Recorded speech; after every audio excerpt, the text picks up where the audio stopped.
All right. Well, thank you so much for doing this. I really appreciate it. I'm so grateful that I guess you're the first person to come on the show, to come on the Num- podcast. And for Number me, one.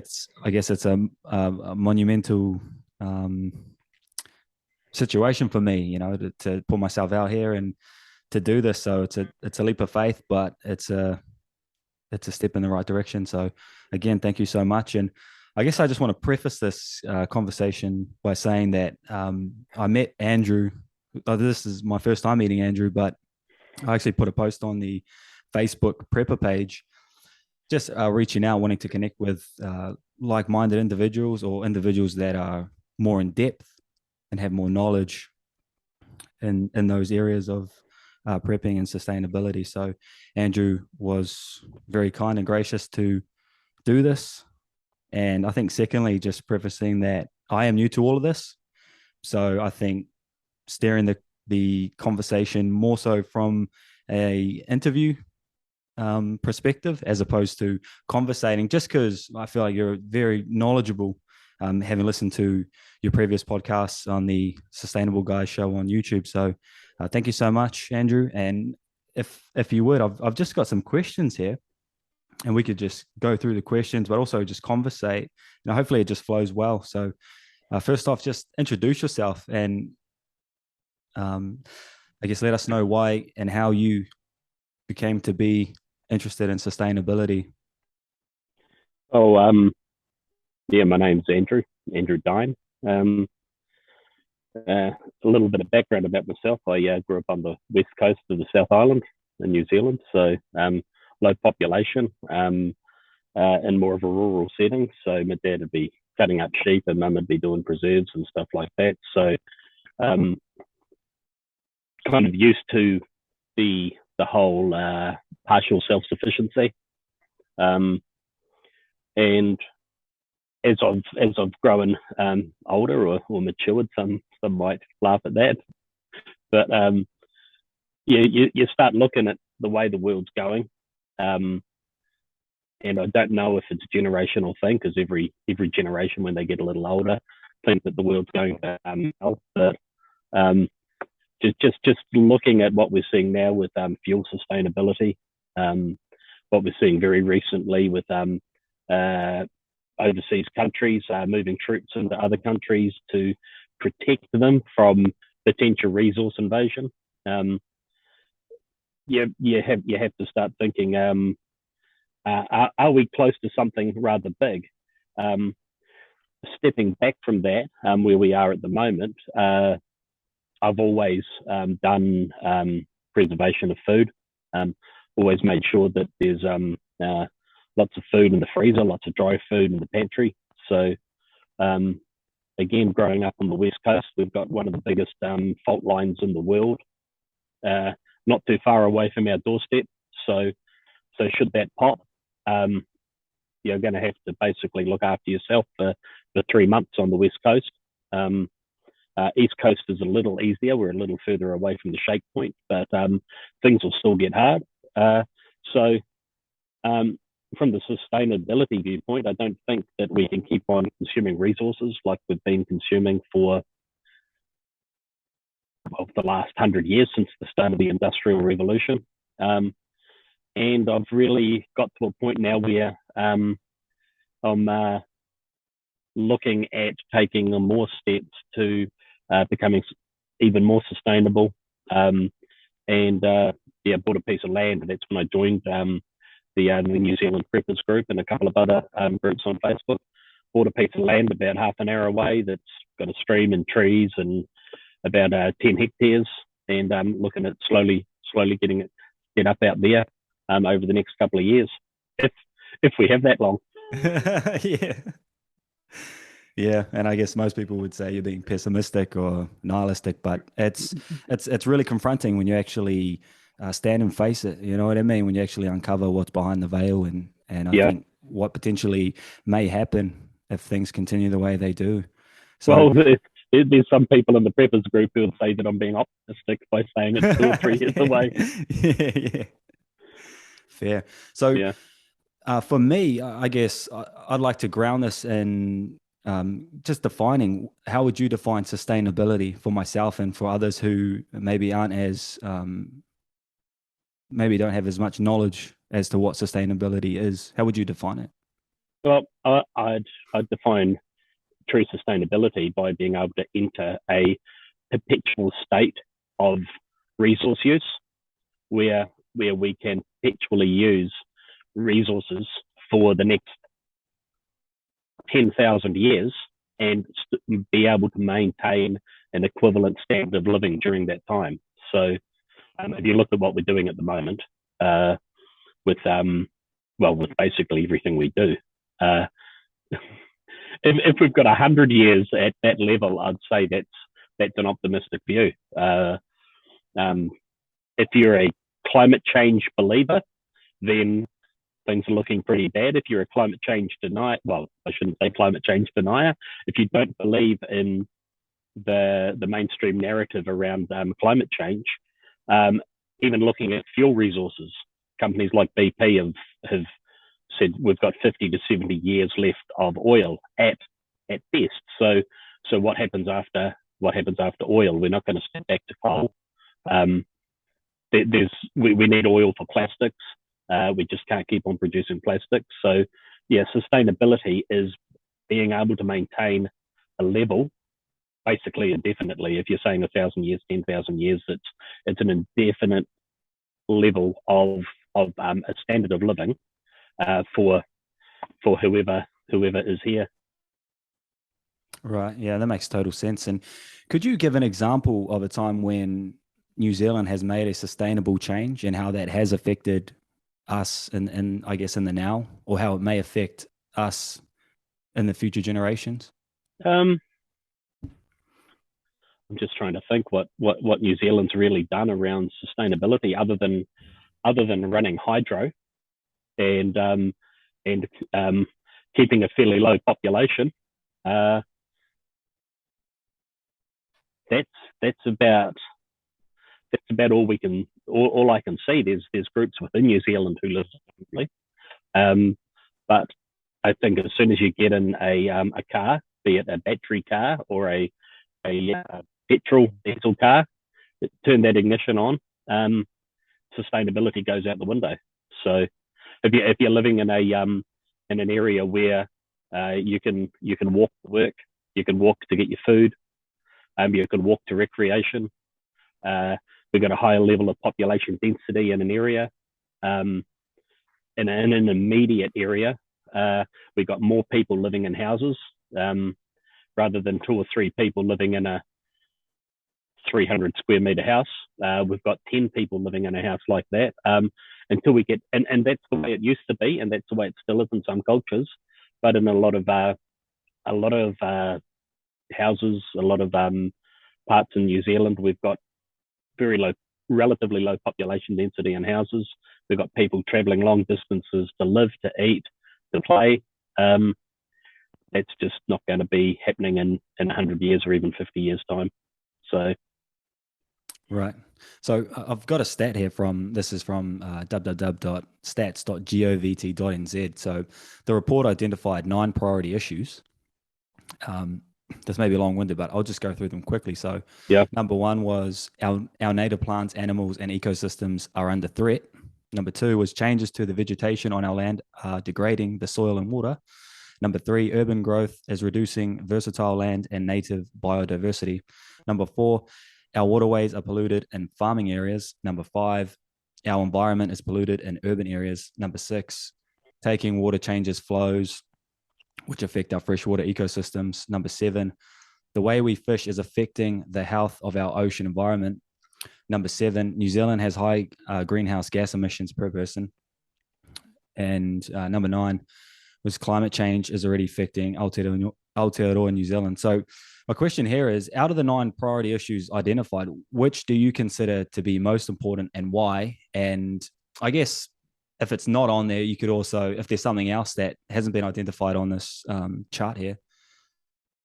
Yeah, I think the most immediate issue, and I've got some friends who would take the complete stance, but I think the most immediate issue and it's effectively the long-term issue that's affecting us is the global issue, and that's the CO2 level. So, and it's just not New Zealand. It's a global issue. So, a lot of those other issues, if you take man out of the picture, the human race out of the picture, all of that will recover really quickly. But CO2, once CO2 goes up, it takes a long time to come back in. Now, I've looked into the CO2 level in New Zealand, and one of the and this causes a lot of debate, is around farming and farming practices. So, and there's a belief that cattle produce a lot of and consuming grass and that whole cycle.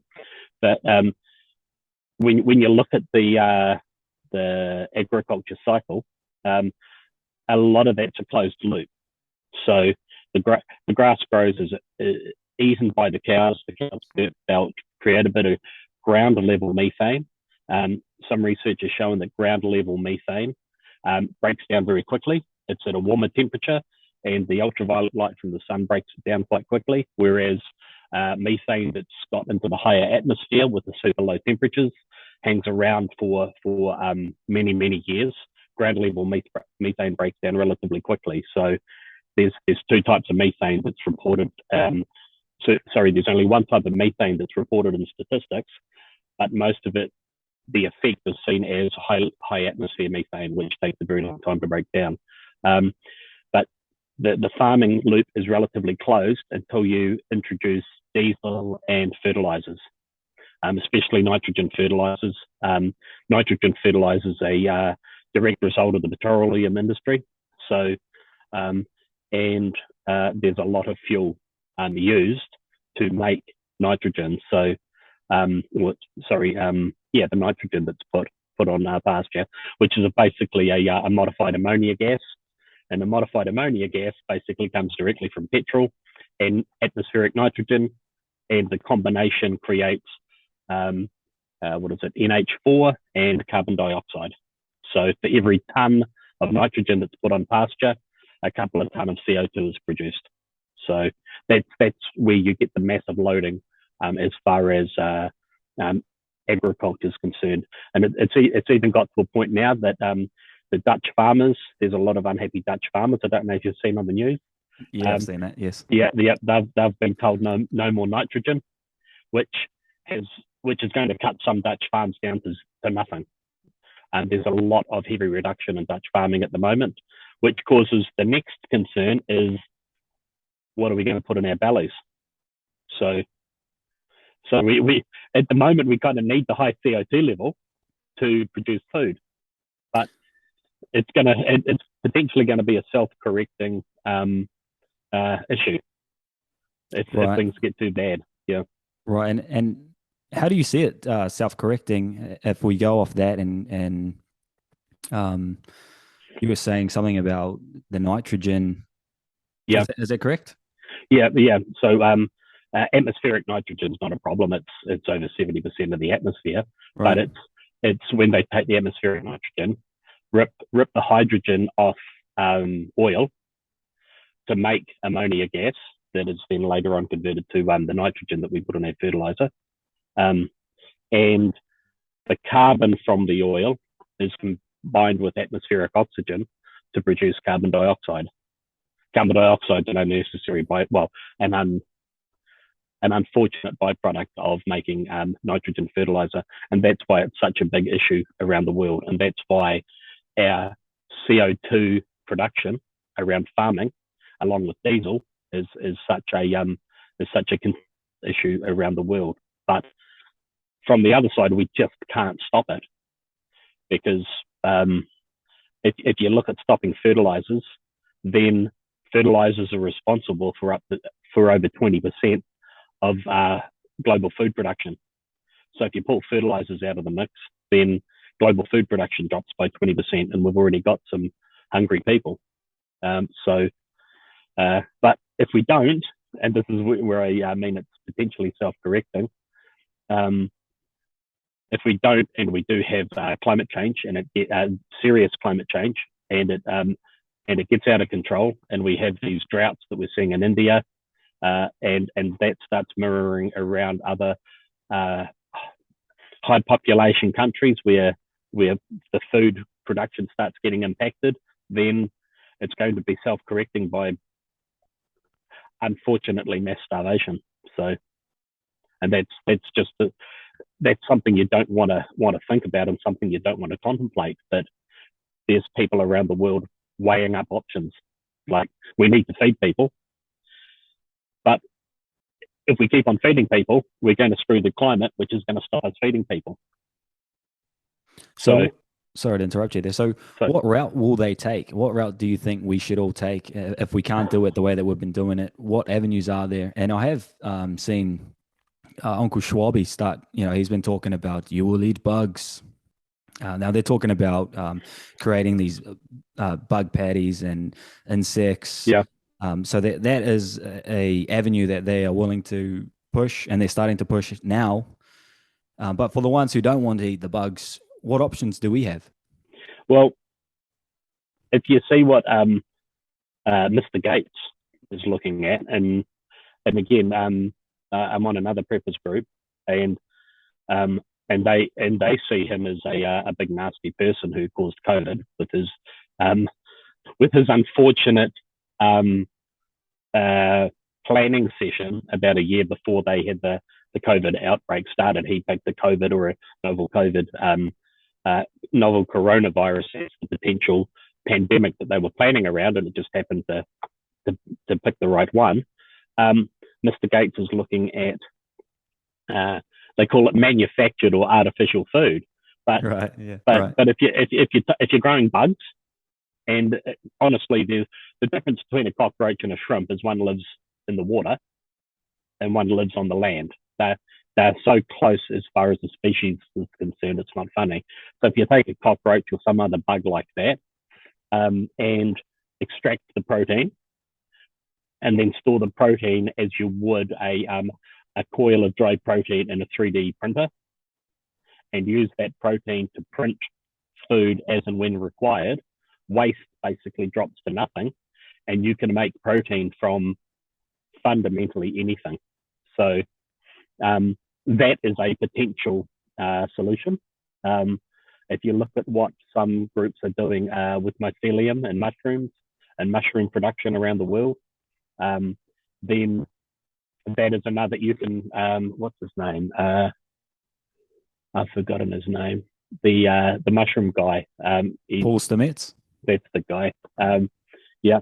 If you look at what he does with mushrooms, yeah, you can grow mushrooms basically on anything as well, even down to waste car oil. He's growing mushrooms on purifying ground with mushrooms. If you look at what you can do with mushrooms for protein and food production, what you can do with insects for protein and food production, what you can do with rapid growth microgreens for the nutrient production. There are other avenues, but I'm a bit of a I'd prefer to eat a burger that's been come from a cow yeah. that I've grown on my own land, right? And a burger bun that's come from flour from somebody down the road, and a bit of bacon that's come from some pigs that belong to my neighbour, and I pick them up on a horse that I own, and I can live like that. Then that's the style that I want for myself and my family in the future. And saying that, my kids or their descendants may be happy eating bug burgers. We've seen a massive culture change in the last 20 years, and in another by 2040, 2042, hell, it could even be 2032. McDonald's might have a bug burger on the menu. Yeah, to say that's not going to happen is to say, 20 years ago, no one would have ever expected veggie burgers on the menu at McDonald's. So things change quick, and continued life on Earth currently requires very rapid change. So, right, and I mean, to be fair, like I don't want to eat the bugs, and I won't be eating the bugs, but it's all perception anyway. So, the Yeah, mind is yeah, malleable. We can change the way that we live and how we yeah, perceive the world. So it's an avenue that I'm not willing to go down right now that I have options per se. But I guess if there aren't any other options, if you can't create options for yourself, then you've got no choice. yeah, yeah, yeah. And and that I think is there's people who live in high population centres in bigger cities, and may not be Auckland. Auckland is close enough to the Waikato and other high density farming areas where um, 1 million people in New Zealand may still be able to live the New Zealand lifestyle, but 10 million people in Europe or Asia or the Americas may be eating bug burgers. So yeah, it's it's too when you um when you look back at the way things used to be and you see how much change there is, um, even the fact that we're talking over a video conference now. Right. If you try to set this up pre-2000, you would have had technicians for a few days plugging Right. plugging things in and checking connections and all of the rest. And now it's just kind of like, boop, away you go. So 20 years time, yeah, who knows? I might even be growing bugs on the farm. Yeah, fair enough. So, Yeah. following up what we just spoke about, what are some changes that we can make at an individual level to create a more sustainable future for ourselves, but also for the globe itself? So, just let's use this as an example. You're 25. You live in a suburban area. You're working a 40-hour job. Maybe you have a hobby. Maybe you like to lift weights. I mean, what can someone just so generic like that? What can they do to become more sustainable? I've given this a great deal of thought, and I don't know if individuals can make a change. So when you look at the building blocks that make up a lifestyle, um, and you look at the supply chains that everything is connected by currently, um, did you ever see the TV series The Good Place? No. No. So No. this is fundamentally a spoiler for The Good Place, but it turns out no one's getting into heaven anymore because people aren't doing things good enough. And to do anything good, there's so much interconnectivity.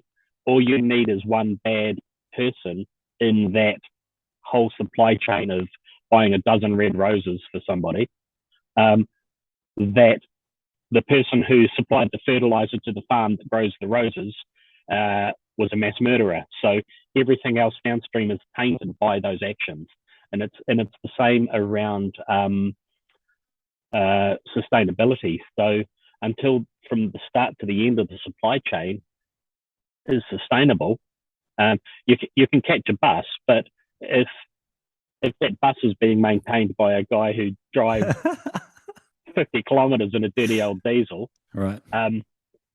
then you're doing that much when you need to do. My arms aren't long enough to show you how much you need to do. So I know that people are very keen on the government not telling them what to do, but the government needs to tell people what to do. I'm not a big fan of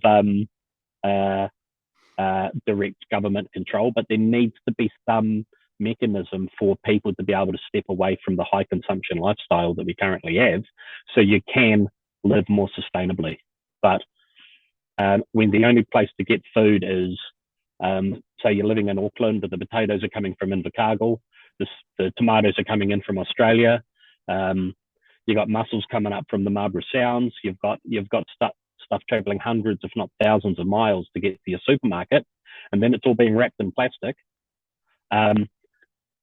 It's very hard to take that step into sustainability.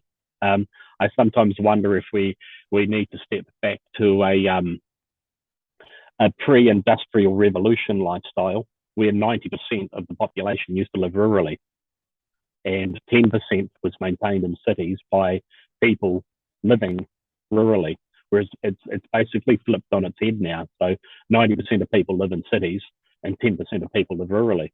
So, yeah, Right.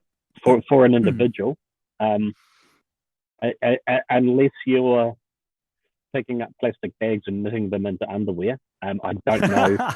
I don't know how you could potentially live sustainably in a city. If you were living rurally, there's obviously growing your own chickens and growing your own veggies and walking across to see the neighbours for a sheep from time to time. But you can't have 5 million people living like that. Do you think the factory farming will continue if they do turn to this sustainable kind of outlook on life? Well, factory farming itself is an interesting term. In New Zealand, we don't really factory farm. It's what Americans would call the small a small ranch or a small family farm. Factory farming in America is basically warehouses full of cattle where the feed is brought to them, and feed comes in one end and beef comes out the other of a big building. And that I again, if you can collect the methane and you can keep cow waste to a minimum and collect the cow waste and potentially put it through a biomethane production plant, that may actually be cleaner than free range farming. There's no waterway contamination.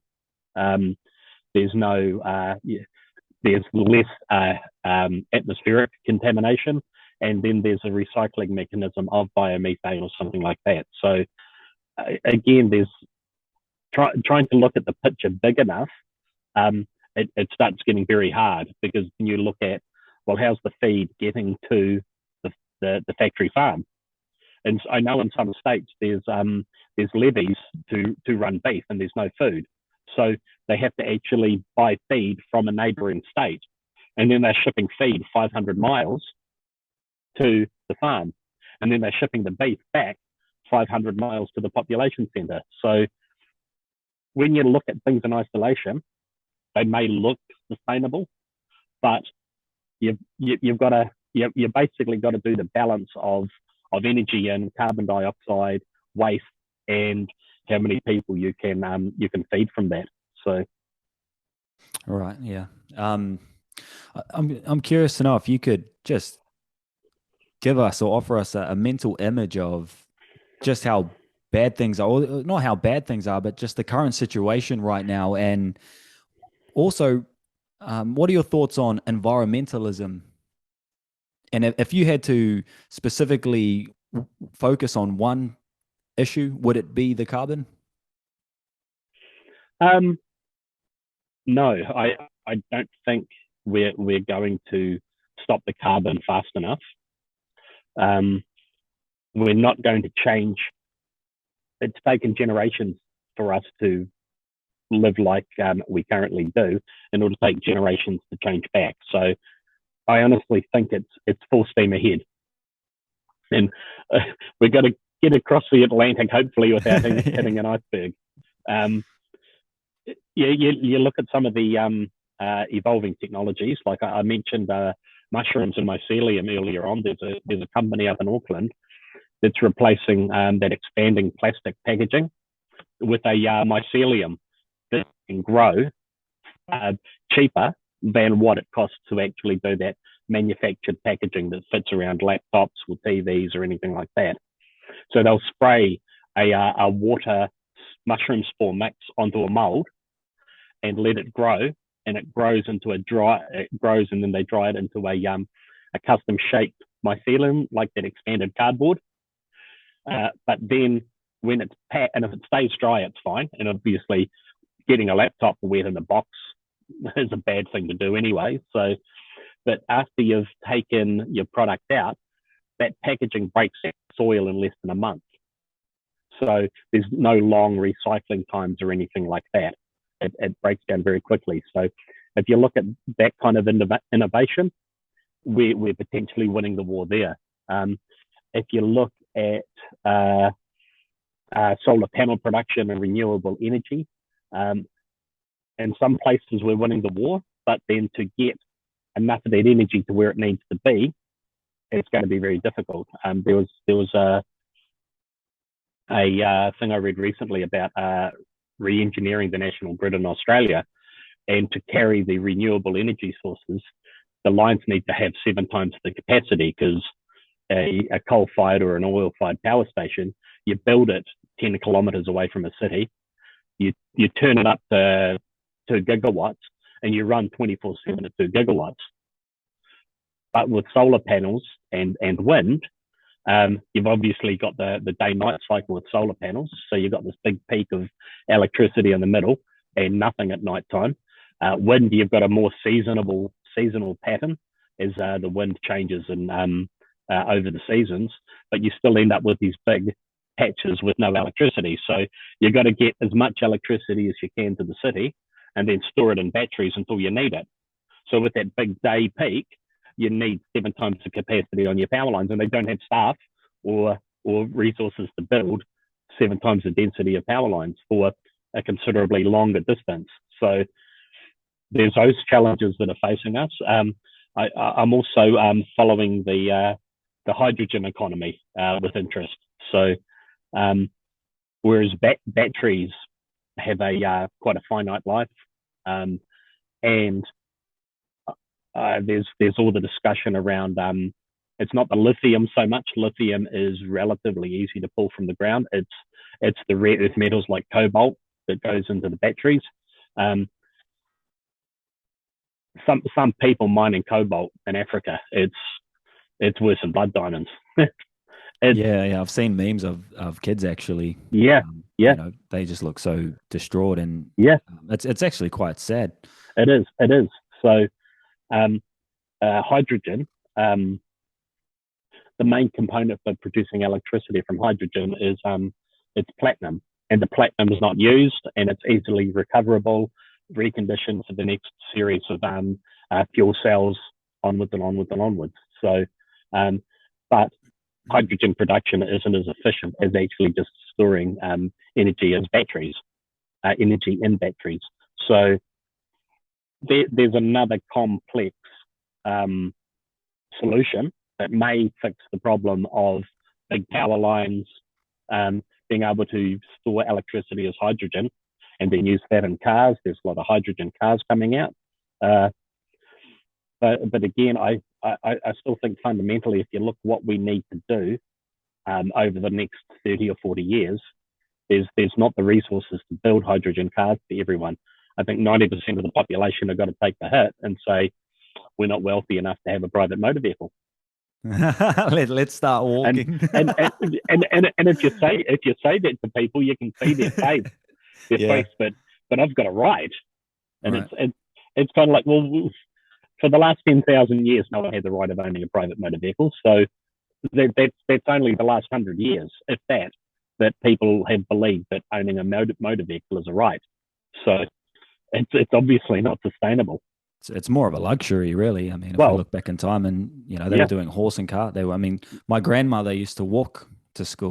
She'd walk 5 miles in the cold with no shoes. She'd have to warm her feet up in cow dung. So I mean, we're definitely living a luxurious lifestyle. Yeah, and I think that's the main problem is people are living outside their means, maybe not outside their current wealth, but we're living outside our we're not living sustainably. Your grandmother's lifestyle could have potentially existed for 1,000 years or longer if we stuck to that level, but we don't. Us being humans, we want more and more. We want better and better, and we're always going to try and move on past that point of getting more, potentially to the point of self-destruction. So, right. Yeah, that makes sense, because I was actually having a discussion with the barber today, and I was talking about how, nowadays in society, we have the essential needs covered. You know what I mean? We come into this world and we already have food, we already have shelter, we already have, everything we need. So it's like, now what? You know what I mean?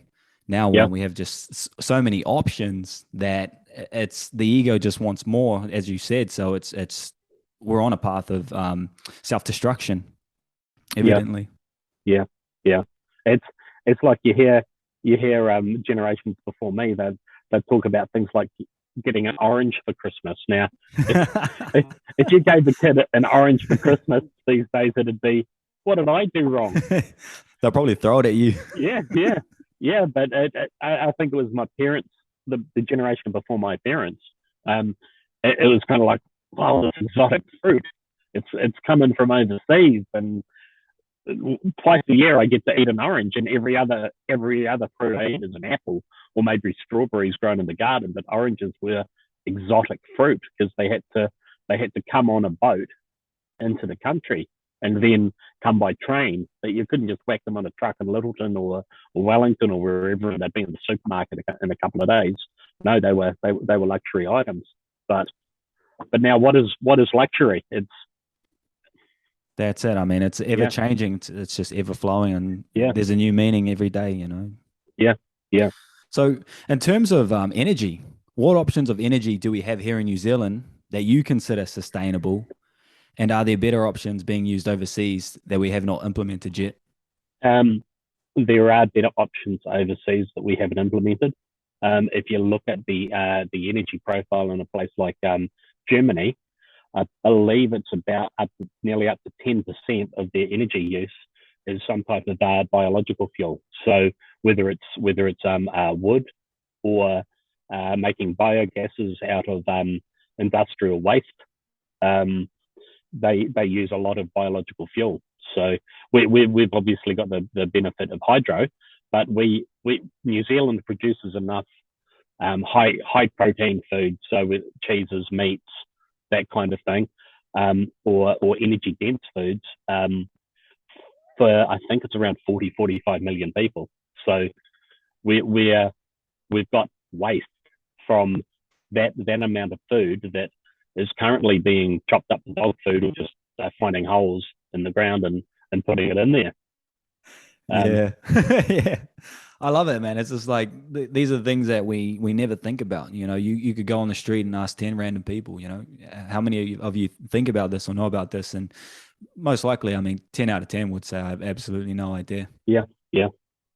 Well, you can make biofuels yourself. So there's a few vids on YouTube about uh, the biofuel production. So basically, once something starts rotting, it's producing methane. Um, it's also producing sulfur compounds, which create that rotten smell. But you can filter those out fairly easily. So there's one guy who produces biomethane, and he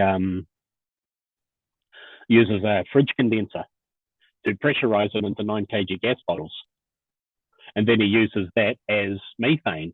But you can take the next step, so he burns it as for flame. But you can take the next step, and there's Honda generators you can get that have a tri-fuel carburetor edition. So you can either run them on petrol, or you can run them on propane. And there's a third fuel, I can't remember what it is, but the difference between propane and methane is very little. So you can actually run an electrical generator on your own biomethane that you've produced.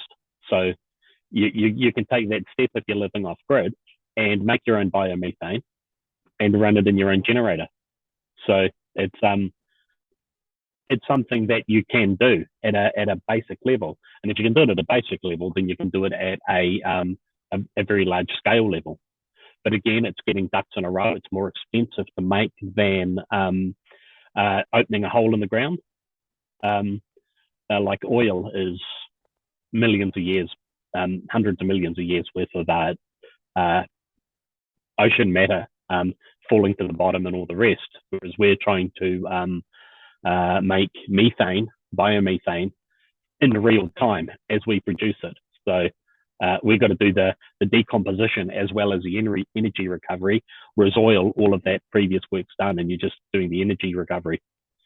The shipping is very easy of oil compared to shipping waste to make a pressurized gas to then ship a pressurized gas somewhere to be used. So it's an uphill It battle. doesn't make sense. No. Makes absolutely no sense. Yeah. Well, if fuel prices keep on ramping up at the moment, then we will cross a point where biomethane is a better price option than oil. But it needs to be, unfortunately, it needs to be a high price for a continuous period of time in order for people to make the commitment to produce biomethane. If the oil price drops again, then people are going to lose that asset value and they're not going to be interested. So we're probably going to need to hit $4 a litre and have it there for 4 or 5 years before we start seeing it being realistically used as a fuel. So those prices are just off the top of my head, but yeah, Right. there needs to be a change. Right. Sorry. How much of what's going on and the sustainability of the world and the way that just society is right now, how much of it is the fact that we're in a competitive market? So it's all, for lack of a better word, capitalism. So it's wanting to do it for a profit. How much of it is because of that? And do you think there will need to be some type of psychological change in the way that we see or value money and other tangible assets? That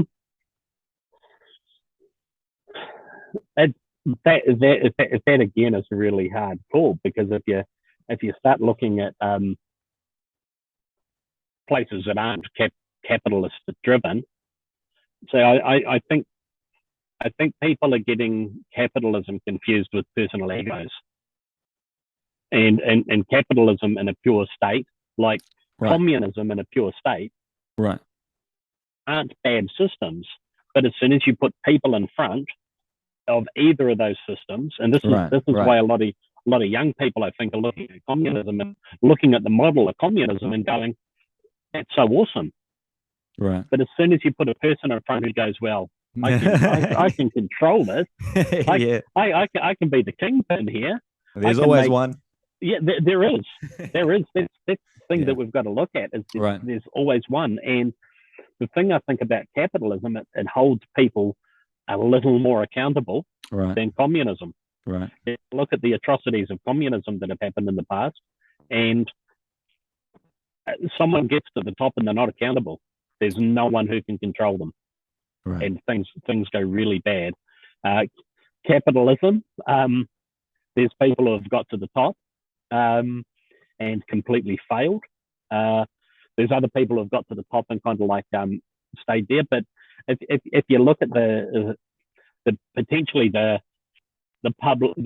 kings of capitalism that are in public view, like Elon Musk, like Bill Gates, like Jeff Bezos, like they're small players actually in the bigger scheme of things, when you start looking at world banks and global oil and all of that. Right.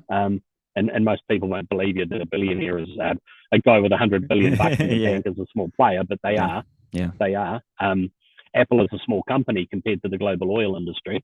Yeah. So, and compared to the privately owned world banks, they're all small players. But even those guys, Bill Gates is buying up a lot of farms in the United States, and depending on your view, he's going for global dominance, or he's trying to grow food to save as many people as he can. Right. So you never know the way the game's going to play until the whistle's blown, and there's always that last minute try that changes the outcome of the entire last two halves, the last 5 seconds worth of play, and that's what we may see. We may see Bill Gates suddenly open bug farms across the United States, and he's producing coils of protein for fast food restaurants to print burgers to order. Right. That's the way it may go. I don't think he's doing things out of malice. What's he got to gain by doing things out of malice? He's obviously given away billions of dollars. If he was a megalomaniac, he'd be holding on to everything and investing in military, but he's not. So yeah, I can't remember the start of the question. No, that's okay. We were speaking about energy and what options New Zealand has. If there was going to be an energy shortage here in New Zealand, what would that look like? Well, I think one of the negative things as far as energy in New Zealand is concerned is the closing down of Marsden Point. Marsden Point may have been the wrong place to have an oil refinery, but there's, again, we're dependent on oil from overseas anyway. So even if we had an oil refinery and the oil stops, well, it's a completely and utterly waste of time to have an oil refinery if you can't put oil into it. So it may look like the fuel prices just keep on going up and up and up. Another potential energy crisis is we're very dependent on rainfall for the hydro lakes. There's the New Zealand battery project that they're working on at the moment, as in how do we store energy for those essential times. Now, prior to some recent drier summers, the hydro lakes were our battery. We could store energy in the way of water in the lakes and turn them on when we needed. But the lake levels have been getting historically low recently. So I thought we were going to have blackouts last year in the South Island. As it turned out, there were some blackouts in the North Island, but that was apparently through poor management rather than actually a lack of energy. So, but yeah, it could look like not enough petrol. Diesel prices getting to the point where food movement becomes even more expensive and food prices go up. Houses potentially having to start running fires again because they can't get electricity to heat their houses in winter. But again, there's options with biofuels. There's options with solar that we need to look in. But again, it comes back to that utterly deplorable idea of the government controlling things. We should only run hydro when we need to run hydro, and we should be using solar when the sun's out. It's an option Australia doesn't have. But if we run solar during the day and hydro for other periods of time, we'd have plenty of electricity. So, excuse me. Right. Yeah. Well, thank you for that enlightening answer. Because that's something I've been curious about. You know what I mean? If there is an energy shortage, how's that going to impact me? I'm not very well off, so I've got to start it. If I can make changes now or put things in place now that are going to help alleviate stress when that time comes, then I'm absolutely going to do that. Yeah. I think a lot of people live in a way that they don't know how to not use energy. So when you're in a city, you're completely dependent on electricity for heating, and you're completely dependent on the hydrocarbons for transport, or electricity for transport, which you also need for the heating. So it's kind of like a double whammy. It's either one or other, and if one stops, the other one gets much harder as well. So, right. And in a town or a village, it's a piece of cake. You just run your fire. Yeah. Right. You walk to get your eggs and your bacon and stuff. So yeah. Okay, so carbon is a primary component of all known life. How would reducing carbon emissions to zero, because we've been hearing about the UN Agenda 21 or 2030 and 2050 going zero carbon. So how would reducing carbon emissions to zero impact life, like life itself? What does that look like? So reducing carbon emissions to zero would put us into a balanced state. So I forget how many parts per million there is of carbon now compared to what it was 100 years ago and all the rest. But reducing the human race's carbon emissions to zero would just mean that the CO2 would then come down naturally by trees absorbing more CO2, which is a very slow process.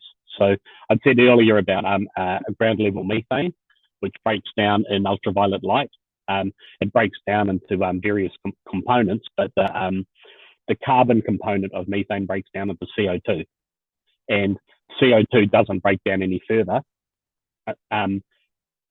It only gets used when a plant pulls it in and converts it to sugars with sunlight.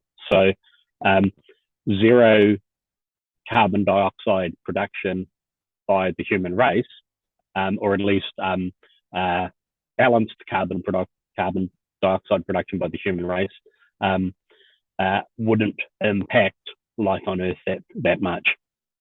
So you got to remember when we're like 10,000 years ago, when we're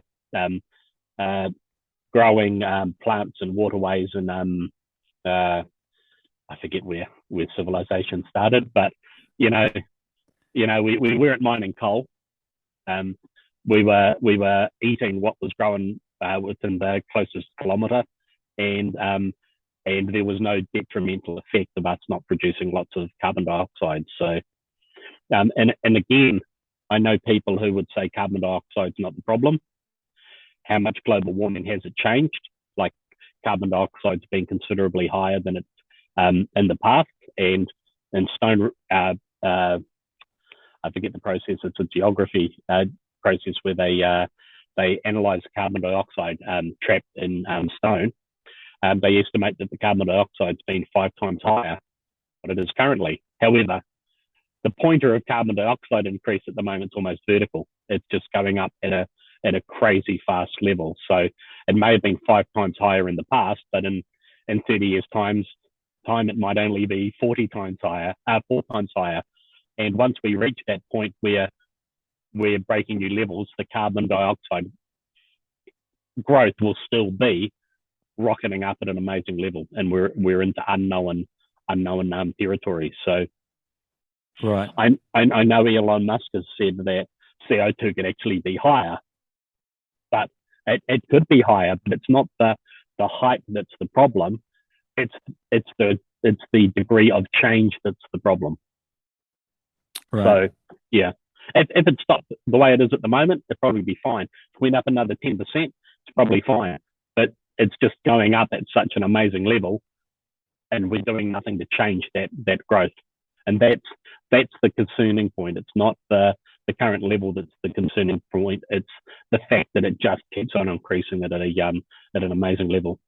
Right. So if nothing was to change with the current climate, yeah, where do you see the world in 50, 100 years from now? Like, you're speaking about the 10%, but then you're exacerbating it by saying, further and further. What does further and further look like in your from your perspective? Well, we're seeing droughts in India, and that's at the moment. The other thing that a lot of people don't realise is, at the moment, we are and I don't know if you've heard of a grand solar minimum. Yeah, shout out David Dubine, Adapt 2030, Ice Age Farmer. Yeah. Well, we're in a grand solar minimum at the moment. Yeah. And I think that peaks at about 2030. So the Earth is going to be as cold as it's going to be in the next 150 years or whatever, in 2030. And from then the sun starts emitting more radiation, more heat, and Earth will actually, if the Earth's climate wasn't changing, we'd be in a bit of a micro ice age. It'd be cold, but our micro ice age at the moment is record heat in India and droughts. So by the time 2030 comes along, we'll be as cold as it's going to be for the next 150 years, and then it starts getting warmer, and we return to normal level, from what I understand, around about 2050. So if it's so damn hot currently, what's it going to be like in 2050? And just imagine if there's no electricity, what are you going to do? Yeah. Well, again, there's cultures that have learned how to build cooling systems. So you look at a lot of places in the Middle East. The ancients used to live in the rocky outcrops, and they'd build into the rocky outcrops, and you'd start getting cave temperature in the rocky outcrops, and cool breezes blowing. And in some places they'd use water over pipes to do that air conditioning effect to cool things down. But that's when the population was 100 times smaller than it is at the moment. You can't build a 50-story building and cool it with adobe pipes and water. Yeah. I actually heard of a guy in Australia who he planted some type of tree on the asphalt just along the sidewalks there, and that cooled down the concrete and the wind was blowing, it was cooler. Yeah, yeah, So that's, yeah, I guess that's another option people could take. yeah. If you can grow the trees and get the water cool enough, get enough get enough water in the ground to feed the trees, then Right, potentially, yeah, yeah. right. It seems as though the majority of people just aren't focused on this. They're not aware of this, or maybe they. It almost seems like people don't think about this and think about sustainability and where we are heading. It's almost like they're here in the now. So, what do you think? Majority of people don't think about sustainability, and when do you think this could change? I I think the majority of people don't think about sustainability for a number of reasons. One of them is it's just too big. It's it's just too big to wrap your head around. Like it's eh, so sometimes in my mind it feels like life journey. It's kind of like everything is a potential impact. Like you imagine what it'd be like living in uh, anywhere in Europe during the Second World War with the potential risk of air raids and all of that. To survive, you've got to turn off to it, and I think some people just turn off to it because it's just too bad.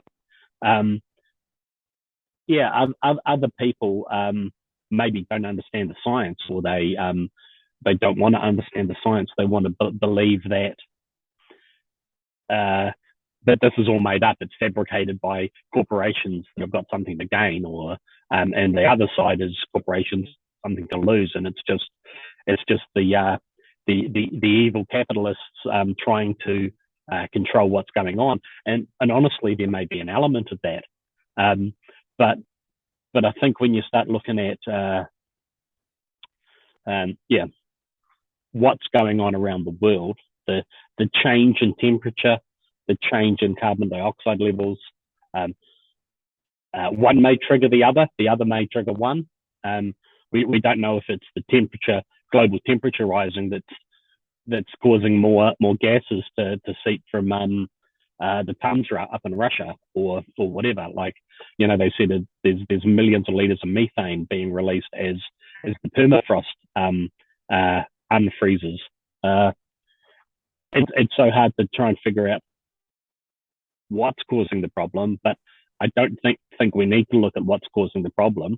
We need to look at what the solution is, because we know something is changing, and whether or not it's how we live, whether or not we all need to clear out of cities and live in a more agrarian society, or whether or not we need to put more people in cities and feed them bugs and give them hydrogen powered cars, or we put automated cars everywhere. So if you look at the Uber model, the original Uber model was self-drive cars. So no one owns a car. You get Right, out of the car at your door, and the algorithm's so strong, it knows that Sally is about to leave for work in 5 minutes time. right, So the car that dropped you off from your night shift goes and picks Sally up, and the car knows, or the system knows, that on the other side of the city, right beside where Sally works, Mike is going to need a lift across here, and the cars are perpetually in motion, filling with hydrogen. No one owns a car. One car services 20 people. right. You've got your 5% effective 5% car ownership. We're only making a 20th of the number of cars that we used to make. Maybe full speed forward, and embracing that lifestyle is the way to go. But yeah, it's for me, I want to do the exact opposite. I think there's a richer life to have, living close to the land and living close to the nature.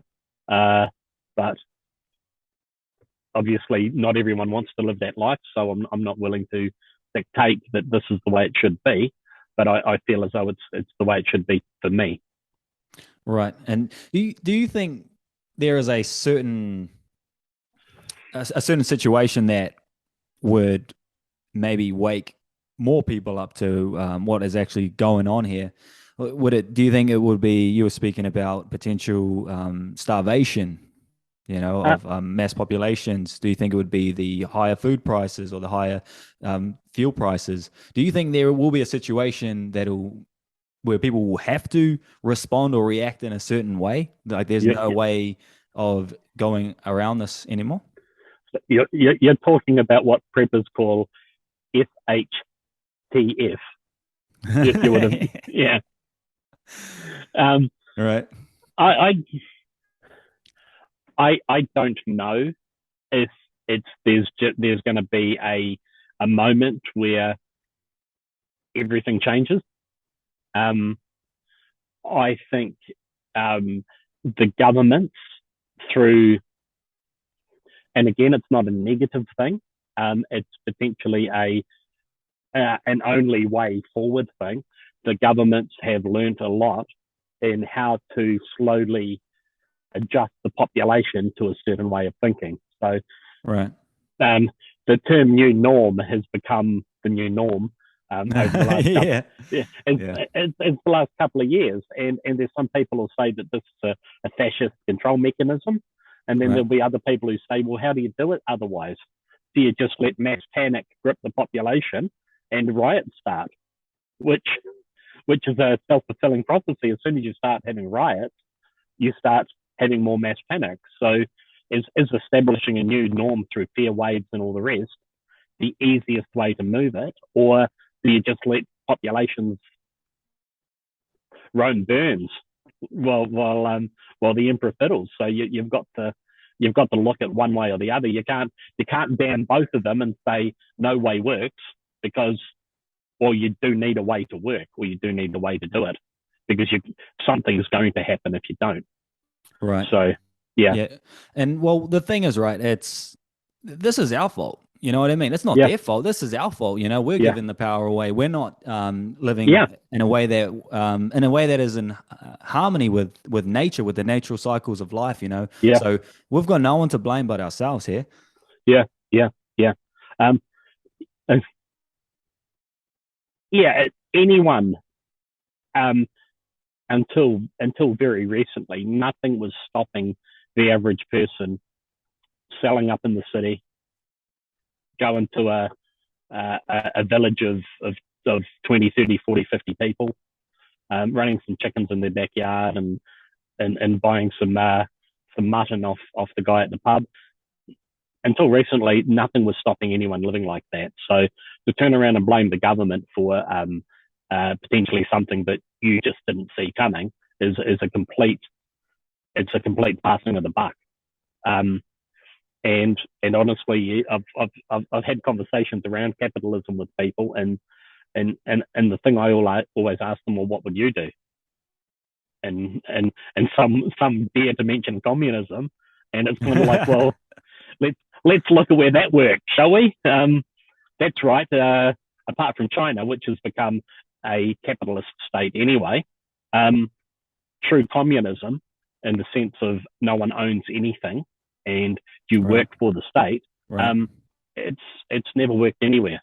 Yeah. So, but again, looking at the pure mechanics of communism, it's a fantastic idea, but how it plays out is never any good. Looking at the pure mechanics of capitalism, it's a good idea, but egos get in the way and people amass too much money.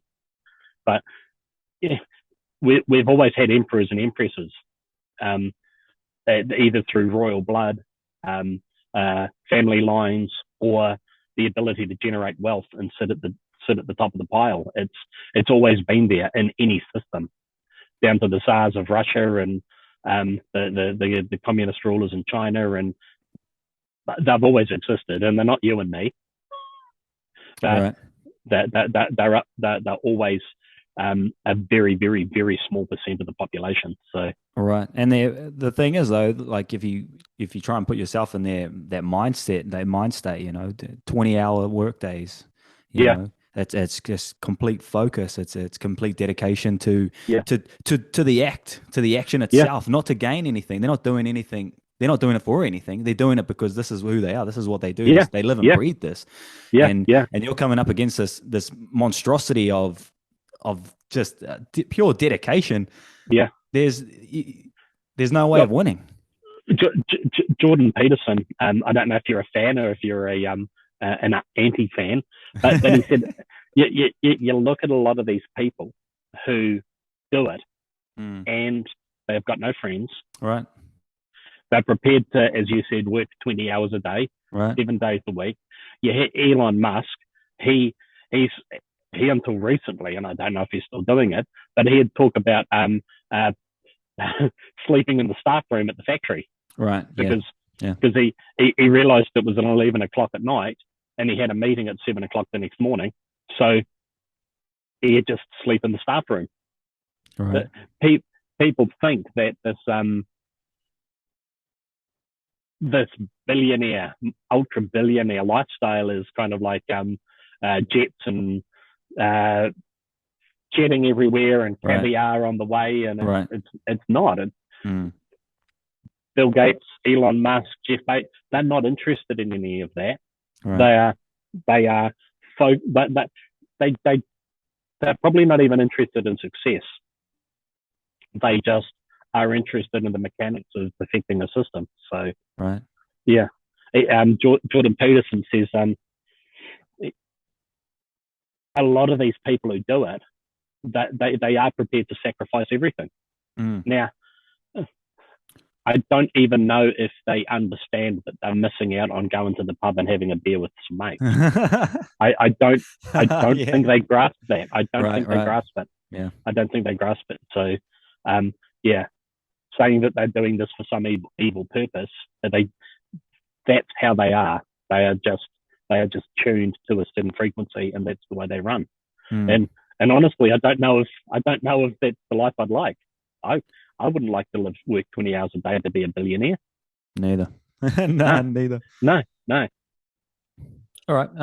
Could you recommend any books, lectures, or other material for those of us who want to know more about what we've discussed today, and who aren't, as experienced as you and as knowledgeable as you? Where can we go? Where's a starting point? I think the best starting point is looking at yourself and opening your mind and not discounting anybody just based upon how the media represents them, how their culture represents them, their gender or whatever. You need to, like I've said about Bill Gates, and I've looked at Bill Gates from either side. Is he a megalomaniac buying up American farmland to control the world, or is he going to be growing cockroaches to make bug burgers to try and save as many people as possible? There's, depending on how you approach the situation, really creates your view of the situation. But I think one of the best things to do is realize that there are no original thoughts. If you've thought about what can I do with potato peelings from I eat a lot of potatoes. I have a lot of potato peelings because I'm buying them in big 20 kg bags. What can I do with the potato peelings?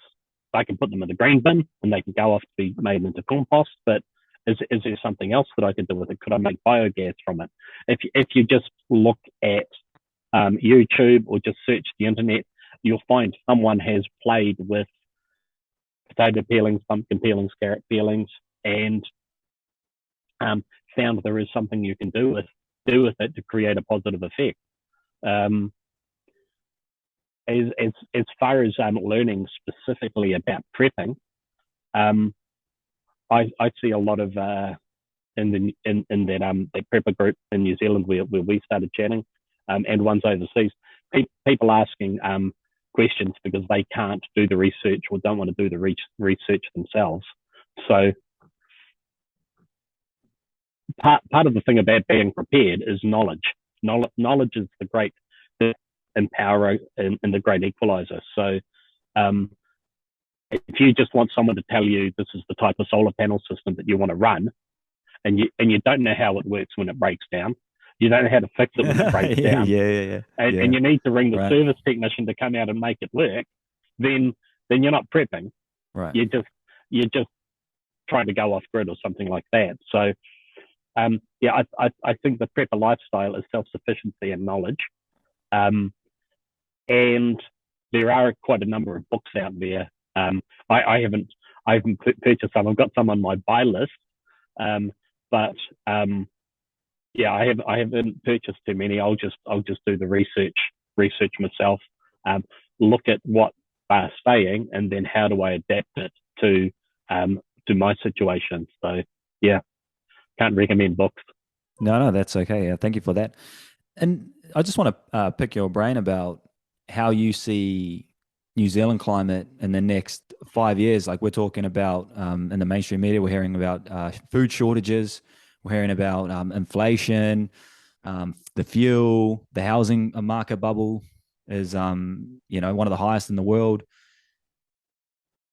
In regards to all of that, how do you see life here in New Zealand from now in the next 5 years, maybe 10 years? How do you see us moving forward?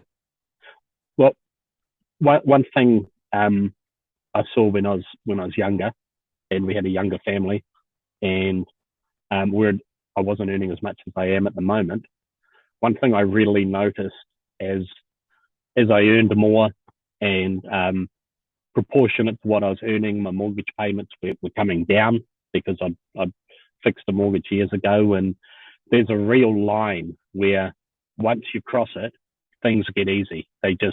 You stop thinking about money. Yeah, well, 1 month you're thinking about, geez, I hope the kids don't get sick this month because, right. Well, if we go to the doctors, we're in earning enough money not to be supported by the government, but not earning enough money to just kind of like have no cares in the world. So I see that line moving back up again. So people who may have got to the point where they can start picking up a 6-pack with their groceries, and they can they can buy the leg of lamb for Sunday and take the kids to the doctors. I see that line moving back to the point where they've got to start. Yeah, maybe I'll just drink water on Saturday night. And do we really need lamb, or shall I buy some chicken drumsticks and stuff like that? So right. And I see that line getting moving up, affecting people on higher incomes, and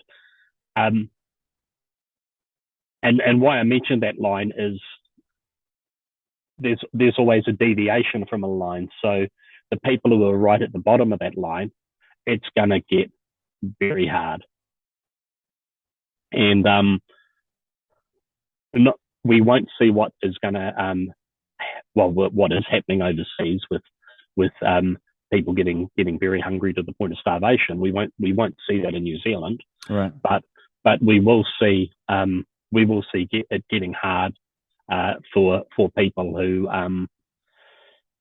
are basically backed into corners. They don't have the option of being able to pick their family up and move them. And there's a minimum of money that you have to actually spend to buy food. Food in New Zealand is quite expensive. If we all had relatives in the country that you can step out of the city and go and live with some relatives and get a bit more back to basic, that'd be a good way to go. And again, life during wartime, it's what people in London did. They'd send their kids out to the country to live on farms to try and keep them safe. There's that opportunity to kind of live with some family in an easier state. People have got to open their minds to that possibility, rather than trying to stay proud and have their family suffer. But again, it's just it might be something that people overseas think about, but in New Zealand, it's just such a bizarre concept that we could get that hungry. Like previously, there's always been an option. If you can't afford this, you can afford that. If you can't afford that, you can usually afford that. Like what you can do with rice and veggies is pretty damn cool. But they'll potentially get to a point where it's too expensive. Veggies are too expensive. They're too expensive to ship. They're too expensive to grow.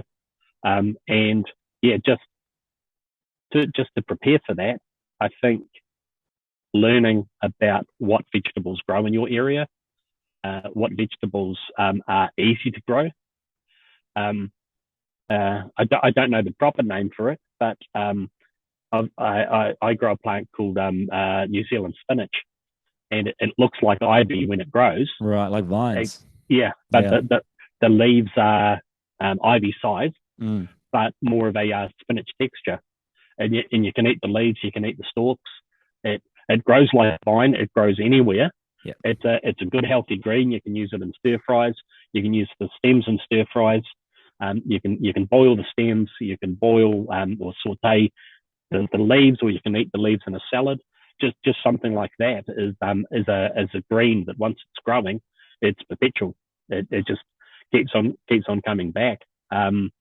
There's other perpetual plants that you can plant and eat, and I just think people need to start being aware of what they can do with an $8 bag of potting mix from Mitre 10 and a $2 pack of seeds, and how much food you can get from that. And obviously, it's not going to replace or grow everything you need, but turning rice into something with some vegetable content and a few eggs cracked on top is a lot different to just rice and nothing. So, right. So yeah, I mean, grow a garden. You know, start learning how to grow a garden, and maybe you need a planter box. You know, maybe you're in an apartment and you're on the maybe on the windowsill even. You know, whatever you can, I think it's absolutely better than nothing. But just to close up here, the final question, I just want to ask you, what is your hope for the world and for future generations? I could go very hippie here. Do you, man? Well, because when you look at the old hippie ethos, it's beautiful. But I just hope we get to a point where we can have full bellies and personal choice, and if you're clipping those two, then kind of like if you can be who you are and have a full belly, friendship's kind of like the next level up. But if you're honest to yourself, you're usually pretty honest to other people, and you'll find all of that social interaction that you need to find anyway. But a lot of people in the world don't have personal choice, and a lot of people in the world don't have full bellies. And if we can clock those two off, then I think we're mainly there. Yeah, beautifully said. I just want to thank you, Andrew. Thank you so much. I'm so grateful, honestly, to do this with you and to actually just start this podcast. It's been incredible, this conversation. I've learned a lot, and you're very insightful, very wise. And I think, to me, you come across as open-minded but grounded. You know, you're not in the airy fairies, but you're not too low, if that makes sense. So thank you so much for sharing your wisdom, and I hope to have you back on. Yeah, no, it's been awesome talking, Jake. Yeah. All right, much love, and God bless. Thank you so much. Thank you. You have a wonderful night. You too, mate. All right, thank you.